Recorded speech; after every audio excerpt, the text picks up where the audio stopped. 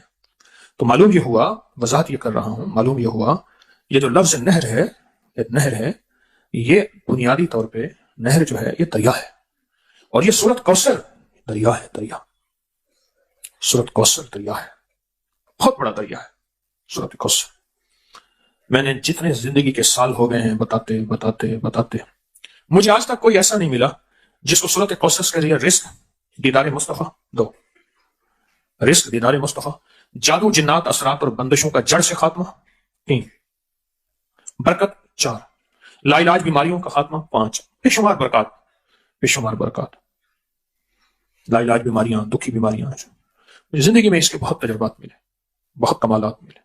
جس نے بھی یقین سے پڑھا اللہ پاک نے اس کے لیے نہریں کھول دی، صحت کی بھی، رزق کی بھی، عزت کی بھی، برکت کی بھی، عطا کی بھی، شفقت کی بھی، نہریں کھول دی۔ میں ابھی سفر میں تھا تو ایک صاحب مجھ سے کہنے لگے تنخواہ آتی ہے ختم ہو جاتی ہے، کیا کروں؟ میں نے کہا 129 دن مجھے دے دے اور دے اللہ کے لیے، میں جیسے کہوں ویسے کر، 129 ٹافیاں لے لے، ہر ٹافی پہ صبح شام ایک بار سورۃ کوثر پڑھ، ہر ٹافی پہ صبح شام ایک بار سورۃ کوثر پڑھ، بس ہر ٹافی پہ 129 ٹافیاں بھی ختم ہو جائیں گی، 129 کا عدد بھی پورا ہو جائے گا، ان کو کھانا نہیں۔ 129 دن کے بعد ان ٹافیوں کو تقسیم کر دے بچوں میں، اول آخر ہر دفعہ 3 بار درود پاک اور ہر بار بسم اللہ الرحمن الرحیم صاحب۔ 129 دن مجھے دے ایسے کہ جس میں یقین ہو، دھیان ہو، توجہ ہو، یکسوئی ہو، دے ایسے یقین، دھیان، توجہ، یکسوئی، یہ ایسے، اور پھر دیکھ قدرت کے نظارے۔ مجھے ایک صاحب کہنے لگے میں نے یہ 129 دفعہ کا صبح شام کا عمل 129 دن کیا، 129 دن کیا، کہا کہ ابھی 129 دن میں 2 دن باقی تھے، میں نے تاریخ لکھ کے رکھی تھی، ابھی 2 دن باقی تھے، 129 دن میں 2 دن باقی تھے، تو میں نے خواب دیکھا 129 فرشتے ہیں، ہر فرشتہ میرا ہاتھ تھام کے مجھے کوئی ایک برتن ہے وہ دینا چاہتا ہے، آخر ان میں ایک طاقتور فرشتہ ان میں سبقت پا گیا، طاقتور فرشتہ، اس نے میرا ہاتھ تھاما اور ایک برتن دیا، کہا کہ برتن ایسے نرم تھا جیسے کوئی پھل ہوتا ہے، لیکن جب میں نے اس میں کھولا تو اس میں 129 موتی تھے، اور کہا مجھے، تو میں نے ان سے کہا یہ 129 موتی کس لیے ہیں؟ کہا کہ تو نے جس یقین، دھیان، توجہ سے یہ عمل پڑھا، یہ 129 برکات عرشوں سے آئی ہیں، اور آگے جو لفظ کہا وہ ذرا سننے کا ہے، فرمایا جس کے لیے اللہ کی ایک برکت بھی آ جائے تو اللہ اس کی نسلوں کو پال کے دکھاتے ہیں، اور تیرے پاس 129 برکتیں آئی، اس کو سنبھال کے رکھنا اور اس کو پڑھنا نہ چھوڑنا۔ یہ نصیحت کی انہوں نے مجھے کہ اس کو پڑھنا نہ چھوڑنا اور اس کو سنبھال کے رکھنا، اس کو پڑھنا نہ چھوڑنا، 129، اس کو پڑھنا نہ چھوڑنا، اس کو سنبھال کے رکھنا۔ آپ کو سوچیں 129 بار سورۃ کوثر پڑھنے میں کتنا وقت لگتا ہے؟ 5 منٹ، 10 منٹ، 15 منٹ، 20 منٹ، 1 گھنٹہ، 2 گھنٹے، کتنے لگتے ہیں؟ ایک صاحب کہتے ہیں 8 منٹ، ایک کہتے ہیں 15 منٹ، 20 منٹ، وہ کہتے ہیں 15 منٹ۔ چلو میں 20 منٹ لیتا ہوں۔ 24 گھنٹوں میں اگر 20 منٹ اپنی اور اپنی نسلوں کے لیے صبح دے دیں اور 20 منٹ اپنے اور اپنی نسلوں کے لیے شام کو دے دیں، سودا مہنگا ہے۔ ایک بات ذہن نشین رکھیے گا، آنے والا وقت اتنا مشکل ترین وقت آ سکتا ہے، اتنا مشکل ترین وقت کہ مہنگائی، روزی روٹی، رزق، انتہائی مشکل وقت ہے آنے والا، بہت مشکل ہے۔ کوئی خوش قسمت انسان ہوگا جو آنے والے وقت میں کہے گا کہ میرا رزق کشادہ ہے، میرا رزق کشادہ ہے، میرا رزق کشادہ ہے، الا ما رحم ربی، جس پہ اس کی رحمت ہوگی کہ میرا رزق کشادہ ہے۔ چند سالوں میں جو مہنگائی ہوئی ہے، کیا یہ ہمارے گمان میں تھی، خیال میں تھی، سوچوں میں تھی؟ یہ بادشاہ کا قصور تو نہیں ہے، یہ تو عرشوں سے فیصلے ہوئے ہیں۔ میں ایک آپ کو یقینی بات بتاؤں، آپ اس مہنگائی سے نہیں گزر رہے جس مہنگائی سے دنیا کے ملک گزر رہے ہیں، آپ نہیں گزر رہے، یہ میری بات حقیقت ہے۔ جب انسان باہر نکلتا ہے پتہ چلتا ہے یہ کیا، اور یہ کیسے ممکن ہے، اور یہ کیسے ہو سکتا ہے، انسان جب باہر نکلتا ہے پھر پتہ چلتا ہے۔ جس پہ اللہ چاہے اس میں مہنگائی کا اثر ہی نہ ہو، اثر ہی نہ ہو۔ درباروں کے مجاور اور گدی نشینوں پہ قیامت تک شاید مہنگائی کا اثر نہ ہو، ہر چیز تو اللہ کے امر میں ہے، کبھی بھی نہ ہو۔ لوگ جن کو زبردستی پیسے دے جائیں، اور زبردستی، ہمارے یہاں ایک مختوم صاحب تھے، میرے والد صاحب رحمۃ اللہ علیہ نے بتایا، وہ جھاڑو دیتے تھے، مجھے ایک دفعہ لے گئے مختوم صاحب کے پاس، ان کا باغ اور ہمارا باغ جو ہے وہ اس کو بالکل قریب قریب تھا، بہت محبت کرتے تھے والد صاحب رحمۃ اللہ علیہ سے۔ تو وہ ایک بندہ جھاڑو دے رہا تھا، اس نے کہا اس نے اپنی زمینوں کی زمینیں مربوں کے مربے منت کر کے مختوم صاحب کے نام کرا دی، اور صبح شام روکی سوکی روٹی ملتی ہے، اور ساری زندگی یہاں جھاڑو دیتا ہے، اور کہتا ہے مر جاؤں تو بس کفن دے کے کہیں دفن کر دینا، یہی میری متا ہے۔ ہمیں یہ توقع نہیں رکھنی، ہمیں تو اللہ کے خزانوں سے لینا ہے کہ ہاں کوئی آئے ہمیں اپنی زمینیں دے جائے، پھر ہم عیش کریں، پھر ہم بھی مخدوم بن جائیں، کبھی نہیں، نہ سوچیں گے نہ گمان کریں گے۔ یقیناً ان مخدوم صاحب نے بھی کبھی نہیں سوچا ہوگا، میرا گمان ہے۔ ہمیں تو اللہ کے خزانوں سے پانا ہے۔ کس کے؟ کس کے؟ ہماری نظر اللہ کے خزانوں پہ ہو، نہ کہ لوگوں کی جیبوں پہ، اور نہ کہ ہماری نظر سوالی ہو۔ نظر بھی سوالی ہوتی ہے، زبان بھی سوالی ہوتی ہے، جذبے بھی سوالی ہوتے ہیں، لفظ بھی سوالی ہوتے ہیں، بعض اوقات چال بھی سوالی ہوتی ہے۔ جس دور میں یہ ٹیلی فون موبائل نہیں تھا تو عمرے اور حج پہ جانے والوں کے لیے ٹیلی فون بوتھ ہوتے تھے، وہاں جاتے تھے، کوڈ ملاتے تھے، پیسے ڈالتے تھے، جتنے پیسے ہوتے تھے بات ہوتی تھی، باقی بات کٹ جاتی تھی۔ ایک صاحب کو میں نے دیکھا کہ ان کا لباس بالکل ویرانہ، وہ بات کر رہے تھے، میں نے ان سے کہا کہ میں آپ کی مدد کر دوں، میں کہا نہیں۔ میں نے ان سے تعارف ہوا تو کچھ ایک صاحب کے حوالے سے، وہ بھی انہیں جانتے تھے، میں بھی جانتا تھا، پتہ چلا کہ ایک جوتی اور پہنتے ہیں، ایک جوتی اور پہنتے ہیں۔ اگر سردی آ جاتی ہے تو ایک قمیض کے اوپر دوسری قمیض پہنتے ہیں، فرق اتنا ہو کہ پہلی قمیض کچھ اتنی بڑی ہو کہ باہر نکلی نظر آئے، باہر نکلی۔ یہاں بائیں طرف لاہور کا ایک جگہ ہے ریورس گارڈن، میں نے وہاں یہ چیز دیکھی، باہر نکلی نظر آئے، اور کسی سے سوال نہیں کرنا، کسی سے سوال۔ ان کا حال ایسا ہے کہ وہ حال بولتا ہے کہ مجھے دو، حال ایسا ہے، حال کے سوالی۔ لیکن جو سورت کوثر سے محبت کرنے والا ہے وہ نہ حال کا سوالی ہوگا، نہ کال کا سوالی ہوگا، نہ چال کا سوالی ہوگا، نہ ڈھال کا سوالی ہوگا، نہ سوال کا سوالی ہوگا، انشاءاللہ نہ سوال کا سوالی ہوگا۔ کیوں؟ آقا جب عرش پہ تشریف لے گئے معراج میں تو وہ نہر دیکھی، کیا ہے؟ فرمایا اس نہر کا نام کوثر ہے، جبریل نے کہا اس نہر کا نام کوثر ہے۔ اور ایک بات بتا دوں، کوثر وہ پیالہ ہے، حوض ہے، جس سے میرے آقا ہر اپنے امتی کو اپنے ہاتھوں سے بھر کے دیں گے، اور اس کے بعد پھر کبھی پیاس نہیں لگے گی، ورنہ قیامت کی پیاس کوئی بجھا نہیں سکے گا۔ ساری دنیا کا جتنا پانی پیئے کوئی نہیں بجھا سکے گا۔ دنیا میں بھی بعض پیاس ایسی ہیں ہماری کتابوں میں کہ دنیا جہان کا کچھ پی لے پیٹ پھٹ جاتا ہے، پیاس نہیں بجھتے۔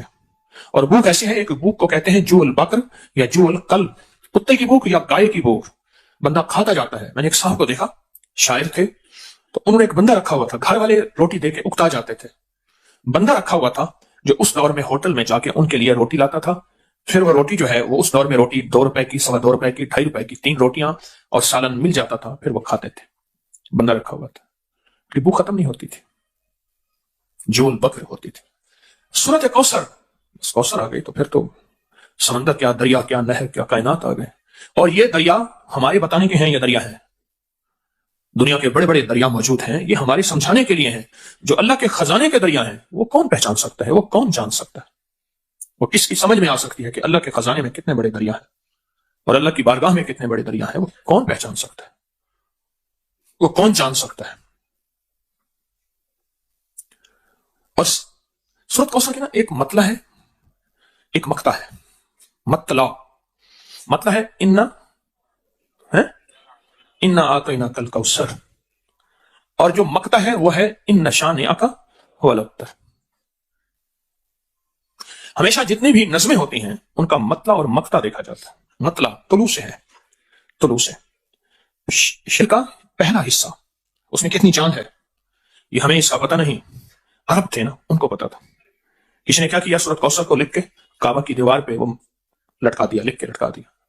عرب شاعر تھے اور بے ساختہ شاعر تھے، بدو جو ہے وہ بے ساختہ شاعر ہوتا ہے. میں صحراؤں میں جاتا ہوں. ایک دفعہ وہ ایک بدو جو ہے میرے پاس آیا, کہنے لگا پیر صاحب میں آپ کے سر پہ تیل لگاؤں گا, مجھے لگانا آتا ہے. اس نے اصرار کیا, اس نے سر پہ تیل لگایا اور واقعی اس کو لگانا آتا تھا. سر پہ تیل لگاتے ہی وہ بے ساختہ اس نے سر پہ تیل لگانے, میرے آنے, تسبیح خانے, اب کری یہ سارے نظام کو شاعری میں بیان کرنا شروع کر دیا. خود ایسے میں لکھ لیتا, خود بیان کر رہا تھا, سر پہ تیل لگا رہا تھا, خود بیان کر رہا تھا. بدو تھا جسے ہم صحرائی روہیلا کہتے ہیں, بدو تھا, اور اس کی زندگی میں عجب نظام. اسی طرح یہ جو صحرائی لوگ ہوتے ہیں, عرب کے صحرا, ان کو اپنی شاعری پہ بڑا ناز ہوتا ہے. آج بھی کسی نے اگر عربی ادب کو پڑھنا ہے تو بدوؤں کی شاعری کے بغیر اس کی شاعری مکمل نہیں ہوتی, یاد رکھیے گا. آج بھی اگر کسی نے ادب کو پڑھنا ہے, عربی ادب کو, جب یہ انہوں نے لٹکایا نا, جو آئی اس کو دیکھے, یہ کیا ہے, اس کا مطلب کیسے ہے, اس کا مقطع کیسے ہے, اور درمیان میں اس کا حاصل کیسا ہے. فصل لربک وانحر, بس سارے عاجز آ گئے کہ کسی کوئی آخری درجے کا اونچا شاعر ہے جس کی یہ شاعری ہے, ہم عاجز آ گئے. آخر ایک بڑا شاعر لے آئے, اس نے آ کے دیکھا نا, اس نے کہا ھذا کلام ربی, تو اللہ کا کلام ہے. آپ کی زبان پہ سورۃ کوثر آئی ہے تو معلوم ہی ہو کہ اللہ کوثر کے خزانے آپ کو دینا چاہتے ہیں تو زبان پہ جاری کیا ہے. عطا اس وقت ہوتی ہے جب اوپر سے شفقت ہوتی ہے, اور جب شفقت ہوتی ہے پھر عطا ہوتی ہے. سورۃ کوثر آئی ہے. پرانی بات ہے, ایک صاحب مجھے ملے, کہے آپ سورۃ کوثر بتاتے ہیں. میں جو بتاتا ہوں, مجھ سے کہنے لگے کہ میرے والد کہتے تھے کہ میرے پردادا, اس وقت میں چھوٹا سا تھا, میرے والد کہتے ہیں کہ میرے پردادا, والد کہتے ہیں میں اس وقت چھوٹا سا تھا, میرے پردادا کہتے تھے بیٹا کبھی روزی روٹی کا فکر نہ کرنا, کبھی فقر اور غربت کا فکر نہ کرنا, کبھی قرضوں کا فکر نہ کرنا, اور کبھی تیرے اوپر جادو کوئی حملہ آور ہو, دنیا کا کوئی بڑا جادوگر ہے اس کا فکر نہ کرنا. کس کو کہتے تھے؟ میرے والد کے والد کو, میرے دادا کو پردادا کہتے تھے, اور کہتے تھے میں چھوٹے ہوتے ہوئے سنتا تھا.